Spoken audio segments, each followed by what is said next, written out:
Әлеге фестиваль Татарстан Республикасы президенты Рөстәм Миңнеханов хуплавы белән үткәрелә. Фестивальне район башлыгы Рамил Муллин ачты. Biz сәнгать сөюче халык. Biz мәдәниятебезне сөюче халык.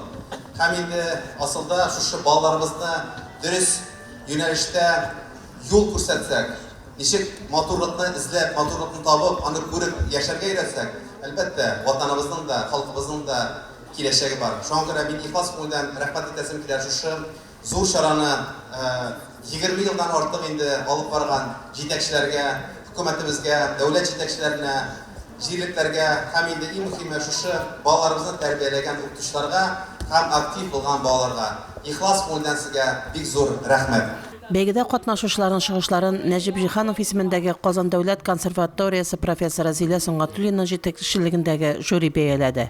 Созвездие йолдызлык фестиваленең генераль продюсеры Дмитрий Туманов та бәйрәм белән тәбрикләп балаларга матур чыгышлар теләде. Беренче мәртәбә Муслим районында. Чынлап та тирә-юньнәргә карап да бик матур, бик төзек. Сезнең менә бу бинагызда матур балалар өчен шартлар тудырылган. Балалар сезгә уңышлар. Тарихи фестиваль 20 еллык һәм 75 безнең җиңүебезгә багышланган фестиваль. Мен уйлыйм, аталар, бабалар калдырган хәзинәне сез киләчәк буыннарга бирәсе кешеләр. Безнең киләчәгебез шундый матур, сезнең балачагыгыз чын-чынлап бәхетле булсын, сезгә тагын да бәхет. Җиңүләр сезгә, яңа җиңүләр. Фестивальдә республика тарихы һәм сугыш тематикасы зур чагылыш тапты. Яшь җырчыларыбыз сугыш җырлары, ретро композицияләр аша ватанпәрвәрлек, туган илгә мәхәббәт, җиңү китергән геройларыбызга булган хөрмәт хисләрен белдерде. 2 көн дәвам иткән фестивальдә 1200 бала катнашты. Без күп җирдә катнашкан идек. Мәскәүгә дә барган идек, Питерга да, Сочига да. Һәм быел да әзерләнәбез. Питерга барам. Бүген җиңү теләге бармасаң, нинди ниятләр белән килдегез? Бар. Безнең бар цель Казанга үтәргә. Без шушы группабыз белән йолдызлык бәйгесендә беренче тапкыр гына катнашабыз. Без бүген гармон бию биючәкбез, татар биюе.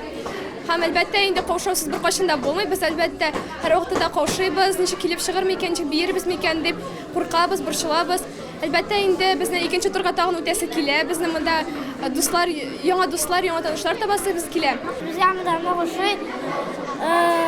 Монда кунаклар да күп булды. Шулай рәхәт. Сәхнәдә чыгыш ясаганда дулкынландыгызмы соң? Куркыныч булмадымы? Нет. В этом конкурсе мы участвуем первый раз.